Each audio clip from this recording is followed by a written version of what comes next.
Hello. അപ്പോൾ ഞങ്ങൾ തൃശ്ശൂർ വരെ ഒന്ന് പോവുകയാണ് കേട്ടോ. വേറെ ഒന്നുമല്ല, എൻ്റെ സിസ്റ്ററിൻ്റെ മോൻ അവിടെ ചെറിയൊരു ഇഷ്യൂ കാരണം ഹോസ്പിറ്റലിൽ അഡ്മിറ്റാണ് കേട്ടോ. അപ്പോൾ അവനെ കാണാൻ വേണ്ടി പോവുകയാണ് കേട്ടോ. പോണ വഴിക്ക് തന്നെ നല്ല പണി കിട്ടി കേട്ടോ. കാരണം അവിടെ പോണ വഴിക്ക് ഏതോ പാലത്തിൻ്റെ പണിയായിരുന്നു കേട്ടോ. അപ്പോൾ മെയിൻ റോഡിൽ കൂടെ ഭയങ്കര ബ്ലോക്കും കാര്യങ്ങളൊക്കെ ആയിരുന്നു. അവിടെ ബ്ലോക്കായതുകൊണ്ട് ഞങ്ങൾ കുറുക്ക് വഴി കൂടെ പിടിച്ചു കേട്ടോ. പക്ഷേ അത് കൂടെ പോയപ്പോഴും ഭയങ്കര ബുദ്ധിമുട്ടായിരുന്നു. കുറുക്ക് വഴി കൂടെ പോകാമെന്ന് വിചാരിച്ചപ്പോൾ അപ്പം തോന്നി മെയിൻ റോഡിൽ കൂടെ പോയാൽ മതിയായിരുന്നു എന്ന്. കാരണം അത്രയ്ക്ക് മോശമായിരുന്നു കേട്ടോ കുറുക്ക് വഴി. ഈ വഴി പോയപ്പോൾ ഭയങ്കര ലോങ് ആയിരുന്നു കേട്ടോ. സത്യം പറഞ്ഞാൽ ഏട്ടനെ വണ്ടി ഓടിച്ച് മടുത്തു എന്ന് പറയുമായിരുന്നു. അത്രയ്ക്ക് ലോങ് ആണ് കേട്ടോ പോകാൻ. പിന്നെ ഇത് ഞങ്ങൾ പോണ വഴിക്ക് കണ്ട ഒരു പാലാണ് കേട്ടോ. നല്ല ഭംഗിയുണ്ട്, ചുറ്റോറും പാടങ്ങളും ഇതൊക്കെ ആയിട്ട് നല്ല ഭംഗിയുണ്ട് കേട്ടോ. വലിയൊരു പാലാണ്. പക്ഷേ വണ്ടി തിരക്ക് അധികമൊന്നുമില്ല കേട്ടോ. പിന്നെ ആ കാണുന്നതൊരു പള്ളിയാണ് കേട്ടോ, ക്രിസ്ത്യാനി പള്ളി. അവിടെ അധികം ഈ തൃശ്ശൂർ ഭാഗത്ത് ക്രിസ്ത്യാനി പള്ളിയൊക്കെ ആണല്ലോ. അതേപോലെ ക്രിസ്മസ് മരമൊക്കെ ഉണ്ടാവില്ലേ, അങ്ങനത്തെ ട്രീകളൊക്കെ കണ്ടു കേട്ടോ. ഒരു 3 പള്ളിയെങ്കിലും ഞങ്ങൾ കണ്ടിട്ടുണ്ടാവും കേട്ടോ. നല്ല വലിയ പള്ളി. ഞങ്ങളങ്ങനെ എത്തുന്നതിൻ്റെ മുന്നേ തന്നെ നല്ലൊരു മഴ പെയ്ത് പോയതാണ് കേട്ടോ. നല്ല മഴക്കാറും കാറ്റും ഒക്കെ ഉണ്ടായിരുന്നു. ഭയങ്കര എന്തോ ഒരു അന്തരീക്ഷമായിരുന്നു. പിന്നെ പോണ വഴിക്ക് കണ്ട ഒരു ഇതാണ് കേട്ടോ ഇത്.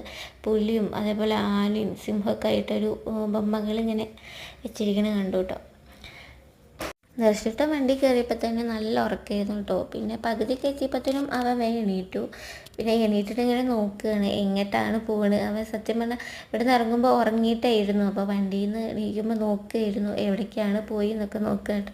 അതിൻ്റെ ഇടയ്ക്ക് ഏട്ടനൊന്ന് ഹായ് എന്ന് കാണിക്കുന്നുണ്ട് കേട്ടോ. അതിന് കളിയൊക്കെ ഇരുന്നു കേട്ടോ. ഞാൻ വീഡിയോ എടുക്കുമ്പോൾ അതിനെ കളിയൊക്കെ ഇരുന്നു. പിന്നെ പോണ വഴിക്ക് കണ്ടൊരു വ്യൂ ആണ് കേട്ടോ. നല്ലൊരു ഭംഗി. സത്യം പറഞ്ഞാൽ ഉൾവഴി കൂടെ പോവുകയാണെങ്കിലും ചില സ്ഥലങ്ങളിലൊക്കെ നല്ല നല്ല റോഡുകളാണ് കേട്ടോ. പിന്നെ ഞാൻ വീഡിയോ എടുക്കുന്ന കണ്ടിട്ട് ദർശ് പറയാം കേട്ടോ, വേണ്ട എടുക്കണ്ട എന്ന് പറയാം കേട്ടോ. അങ്ങനെ പിന്നെ ഞങ്ങൾ ഒരു സ്ഥലത്ത് നിർത്തിയിട്ടോ. ഭയങ്കര ദാഹം, കാരണം അത്രയും ലോങ് വന്നതല്ലേ. അപ്പോൾ ഞങ്ങളൊരു കരിമ്പിൻ ജ്യൂസ് കുടിച്ചു കേട്ടോ. അത് കുടിച്ചപ്പോൾ തന്നെ ഭയങ്കര ഒരു ആശ്വാസം, സമാധാനമായിട്ട്. കാരണം ഭയങ്കര ചൂടും അതൊക്കെ ആയിരുന്നു. അത്രയും നേരം ഡ്രൈവ് ചെയ്തിട്ട് വയ്യായിരുന്നു. പിന്നെ ഞങ്ങളിത് അവിടെ വണ്ടിയൊക്കെ പാർക്ക് ചെയ്ത് ഹോസ്പിറ്റലിൽ എത്തി. ഞങ്ങൾ നടക്കുകയാണ് കേട്ടോ, റൂമിലേക്ക് നടക്കുകയാണ്. പിന്നെ റൂമിലെത്തിയുള്ള വീഡിയോസുകളൊന്നും കാണിക്കാൻ പറ്റിയില്ല കേട്ടോ. കാണിക്കേണ്ട ഒരു സിറ്റുവേഷൻ ആയിരുന്നില്ല. പിന്നെ ഞങ്ങൾ അപ്പം തന്നെ അവിടെ നിന്ന് ഇറങ്ങി കേട്ടോ. കാരണം ടൈം കുറേ ആയിരുന്നു. പിന്നെ ഒരു 9 മണിയൊക്കെ ആയിരുന്നു. അപ്പോൾ തന്നെ ഞങ്ങൾ ഫുഡ് കഴിച്ചു. പിന്നെ തിരിച്ച് ഞങ്ങൾ വരുമ്പോൾ ഭയങ്കര ഇടിയും മഴയും കാറ്റൊക്കെ ആയിരുന്നു കേട്ടോ. പിന്നെ വഴി ചോദിക്കാൻ കുറച്ച് ബുദ്ധിമുട്ടി. നൈറ്റായതുകൊണ്ട് പോയ വഴിയല്ല കേട്ടോ ഞങ്ങൾ തിരിച്ചു പോയത് മെയിൻ റോഡിൽ കൂടെ തന്നെ കേട്ടോ. അപ്പോൾ ഈ വീഡിയോ ഇത്രയുള്ളൂ. ഇഷ്ടമായ ലൈക്ക് ചെയ്യുക, ഷെയർ ചെയ്യുക. ബൈ.